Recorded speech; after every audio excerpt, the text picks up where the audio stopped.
राम रसायन का पूरा परिवार एक हफ्ते के भीतर ही इकट्ठा हो गया था, लेकिन उन्हें देखकर लगता था वर्षों बाद मिल रहे हैं एक दूसरे से।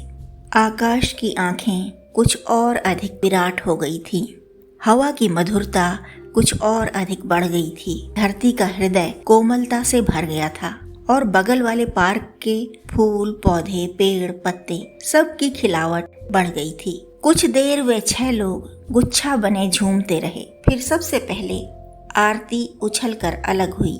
मैं सबके लिए चाय बनाती हूँ। नमन बोला, कुछ ले आऊं बाजार से नाश्ते के लिए?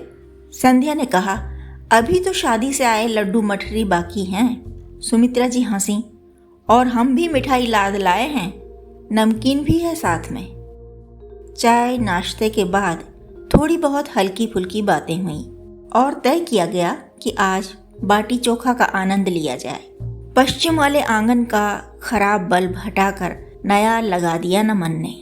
आरती ने पूरा आंगन धोकर साफ किया। नमन ने चटपट स्टोर से 2 खाट निकालकर वहां डाल दी। सुमित्रा जी ने इकट्ठा मलाई को पिलोया और टटका घी तैयार किया। संध्या ने आलू बैंगन धोकर सुखाए। पूजा ने आटा गूंधा। सुमित्रा जी ने आटे के पेड़े बनाए। संध्या ने भरावन तैयार करके पेड़े भरे। पूजा ने तसले में कंडे रखकर सुलगाए। पंडित जी पंखे से हवा करके पूजा की सहायता करने लगे। आरती और नमन रसोई से सारी सामग्री ला लाकर पीछे आंगन में रख रहे थे। सुमित्रा जी के निर्देशन में सबने मिलकर बाटी चोखा तैयार किया। नमन ने कहा, बहुत दिन बाद कैंप फायर का आनंद आया। संध्या बोली, हमने भी बाटी पिछले साल ही खाई थी जब गांव गए थे। पूजा ने कहा, मैंने तो 2-3 साल पहले खाई थी बाटी, यहीं पर बनाई थी हमने, तब मेरी ननद भी साथ आई थी। संध्या ने पूछा, कौन आई थी, चित्रा या उत्तरा? पूजा ने बाटियों से राख झाड़ते हुए कहा, चित्रा आई थी दी। उत्तरा का स्वभाव तो जानती ही हैं, बहुत संकोची है। कई बार कह चुकी हूँ उससे कि चलो कुछ दिन राम रसायन की हवा खाओ, शांतिनगर का आनंद लो, लेकिन वो तो बस अपनी सखियों में ही मगन रहती है, रिश्तेदारी में कहीं नहीं आती जाती। आरती बोली, उत्तरा का फ्रेंड सर्कल बहुत बड़ा है, उसे हमारे लिए फुर्सत कहाँ मिलेगी? नमन ने हाथ नचा नचा कर कहा, संकोची लड़की की 100 सखियां, कॉम्प्लेक्स कैरेक्टर है रे बाबा। सब लोग हंस दिए। पूजा ने कहा, कुछ आदतें तो हैं उसकी ऐसी जो दूसरों को अनोखी लगती हैं, लेकिन इतनी जटिल भी नहीं है वह। इस धूर्त समय के हिसाब से तो बहुत सरल और प्यारी लड़की है। जब भी फुर्सत में होती है मेरे पास आकर पूछती है, मैं कुछ हेल्प करूं भाभी? नमन ने ठहाका लगाया, आता भी है उसे कोई काम करना? आरती ने कहा, जब मैं दीदी के घर गई थी तो मैंने उत्तरा को 1 दर्जन कपड़े प्रेस करते देखा था। कान में लीड लगाए, सारी दुनिया से बेखबर, वह बस प्रेस करने में लगी रही। उसके बाद कॉलेज चली गई। अगले दिन तो उसे अपनी मौसी के यहाँ जाना था। संध्या ने बातचीत की धारा मोड़ी और बोली, पापा, मौसी के यहाँ तो नहीं घेरा होगा लोगों ने आपको? पंडित जी कुछ बोले उससे पहले ही सुमित्रा जी बोल पड़ी, खूब घिरे। अपने गांव के चच्चा जो आए थे बारात में, वे दूल्हे के रिश्ते में थे, पहचान लिया तुम्हारे पापा को, और बारात के साथ नहीं लौटे, वहीं रुक गए 2 दिन। मौसी के रिश्तेदारों ने भी खूब घेरा है। आरती बोली, क्या क्या पूछ रहे थे वे लोग पापा? पंडित जी बोले, बताता हूँ, तुम खाना लगा लो। नमन ने इकट्ठा थालियों को अलग अलग रखा, उन पर कटोरियां रखीं, पानी के गिलास भरे। संध्या ने बाटियां तोड़ तोड़ कर रखीं। सुमित्रा जी ने बाटियों में ताजा ताजा घी भरा। पूजा ने कटोरियों में चोखा डाला। आरती ने सलाद सजाया और पंडित जी अचार की बरनी से सबकी थालियों में अचार डालते डालते बोले, तुम लोगों की मौसी के रिश्तेदार तो कोई मुहूर्त पूछने वाले थे, कोई हाथ दिखाने वाले, सब झटपट विदा हो जा रहे थे। 2-3 लोगों ने कथा करवाने को कहा है। मुश्किल तो अपने गांव के चाचा के साथ ही हुई। पूजा ने कहा, क्या हुआ पापा, पूरा बताइए। संध्या बोली, हाँ पापा, बाटी का आनंद लेते लेते धीरे धीरे बताते रहिए पूरी बात।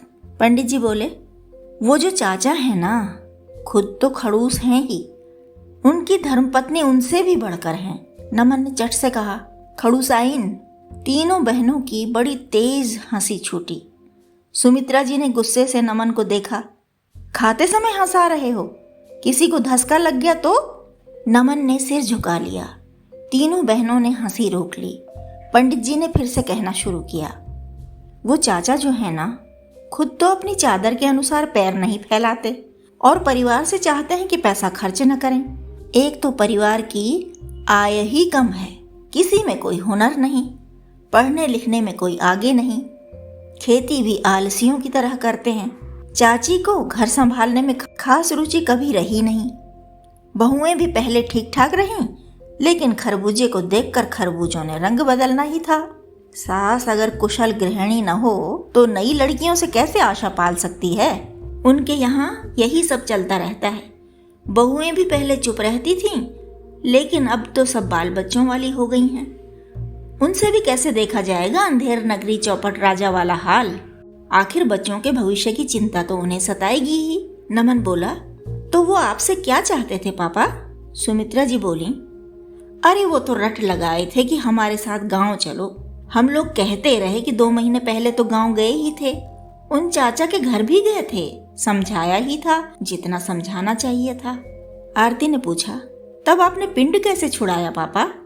पंडित जी ने कहा, खड़ूस के साथ नम्रता से कब तक काम चला सकते हैं? मुझे भी थोड़ा खड़ूस बनना पड़ा, कहना पड़ा अपना आचार व्यवहार सुधारिए, हम बदलेंगे जग बदलेगा।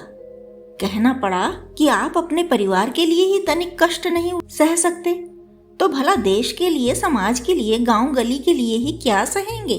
जब आप अपनों के लिए ही कुछ नहीं कर सकते तो दूसरों से अपने हित में काम करने को किस मुंह से कहेंगे? बेटा, चेहरा उतर गया था उनका। शायद ऐसा पहले कभी न हुआ हो। धन से तन से मजबूत नहीं हैं, किंतु उनके मन की मजबूती से सभी परिचित हैं, इसलिए बचकर ही रहते हैं सब उनसे। लेकिन बेचारे बहू बेटे क्या करें? वे लोग तो कन्नी काट कर काम नहीं चला सकते। इनके पोते पोती तक सहमे सहमे रहते हैं। बाबा की गोद में तो शायद ही कभी कोई चढ़ा हो। हाँ, वो जो चाची महारानी है ना, उन्हें तो शौक है किसी न किसी बच्चे को गोद में उठाया और निकल लें गांव भर में घूमने। किस बहू को सहायता चाहिए इससे मतलब नहीं, किस बच्चे को बैठकर पढ़ना चाहिए इससे मतलब नहीं, किस बच्चे को देखभाल चाहिए, किसे दवा चाहिए, किसे कपड़ा चाहिए, किताब चाहिए, कोई मतलब नहीं। अपना घर अपने हाथों नर्क बनाया हुआ है खड़ूस खड़ूसाइन ने। हंसी सबकी छूटी, लेकिन जब संध्या ने कहा, माँ अब हाथ धो लिए हैं, हंस लें क्या अब, तो सबकी हंसी दुगनी चौगुनी होती चली गई। राम रसायन राम रसायन राम रसायन।